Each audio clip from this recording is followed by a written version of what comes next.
رمضان المبارک کی راتوں میں بہت سے لوگ ہیں جو ساری ساری رات جاگتے ہیں اور سحری کھا کر وہ فوراً سو جاتے ہیں اور نماز بھی فجر کی ان کی رہ جاتی ہے، نماز بھی نہیں پڑھ سکتے۔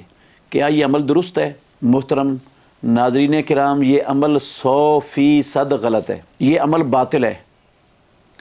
ایسے رات کو جاگنے کا کوئی فائدہ نہیں ہے، اور ایسا رات کو جاگنا اسلام میں مسلمان سے مطلوب بھی نہیں ہے جس رات کے جاگنے سے فجر کی نماز باجماعت بندے کی رہ جائے اور فجر باجماعت سے محروم ہو جائے۔ ایسے جاگنے کی اسلام میں گنجائش اور اجازت نہیں ہے۔ ٹھیک ہے، نفلی نماز، نفلی عبادات بہت اہمیت کی حامل ہیں، لیکن اس سے کھرب گنا زیادہ فرضی نماز کی اہمیت ہے۔ آپ ساری رات نفل پڑھتے رہیں، ساری رات نفلی عبادات کرتے رہیں اور فرض ادا کرنے کے وقت سو جائیں تو آپ نے کوئی نیکی کا کام نہیں کیا، اس نیکی کا کوئی فائدہ نہیں ہے۔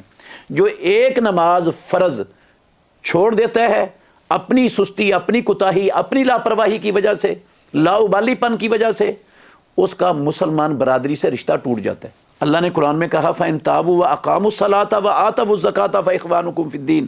نماز قائم کرتے ہیں تو پھر دین میں تمہارے بھائی ہیں۔ اس کا مطلب ہے جو نماز قائم نہیں کرتا وہ مسلمانوں کا دین میں بھائی نہیں رہتا۔ اور رسول اللہ صلی اللہ علیہ وسلم نے فرمایا بین العبد و بین الکفر ترک الصلاۃ، مسلمان اور کافر کے درمیان نماز چھوڑنے کا فرق ہے۔ نماز چھوڑنا، فرض نماز، وہ تو بڑا خطرناک معاملہ ہے۔ رسول اللہ صلی اللہ علیہ وسلم کے صحابہ اسلام کے کسی عمل کو چھوڑنا کفر نہیں سمجھتے تھے سوائے نماز کے، اور یہ رات کو عبادت کرتا ہے اور دن کو جو ہے نا وہ فرضی نماز چھوڑ دیتا ہے، تو ایسے شخص کی رات کی عبادت کی کوئی حیثیت نہیں ہے۔ اللہ کو ایسی عبادت نہیں چاہیے جو بندے کے فرضوں کو ادا کرنے سے، اس کے اوقات پر اس سے محروم کر دے۔ ویسے ہمارے معاشرے میں یہ بہت بڑا فتنہ ہے سوشل میڈیا کا اور دوسرے الیکٹرانک میڈیا کا۔ لوگ ساری ساری رات وہ رمضان المبارک کے اوپر چلنے والے پروگرام، ان پروگراموں کے اندر بے پرد پھول کلی کی طرح سجی پھبی ہوئی نیم برہنہ تنگ لباس میں خواتین وہ آ کر پروگرام کرتی ہیں، اور ساری رات لوگ اس پر اپنا ٹائم جو ہے نا وہ ضائع کر دیتے ہیں۔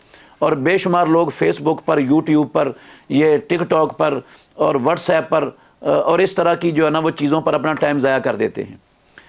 بالکل یہ بہت بڑی ناکامی ہے، بہت بڑی محرومی ہے ایسے لوگوں کے لیے کہ پروردگار نے ان کو ایک بہت بڑا موقع زندگی میں دیا تھا کہ وہ اپنے گناہ معاف کروا لیں، اپنے آپ کو جہنم سے آزاد کروا لیں، اپنے آپ کو جنت کا اہل ثابت کروا دیں، لیکن وہ اس سے محروم رہے۔ اس سے بڑی محرومی اور کیا ہو سکتی ہے ایک مسلمان کے لیے کہ رب موقع دے، رب رستے آسان کر دے، جنت کے دروازے کھول دے، جہنم کے دروازے بند کر دے، شیطانوں کو جکڑ دے، اور پھر بھی بندہ جو ہے نا وہ ان چیزوں کے اندر اپنا ٹائم ضائع کرے اور فرضوں کو چھوڑ دے۔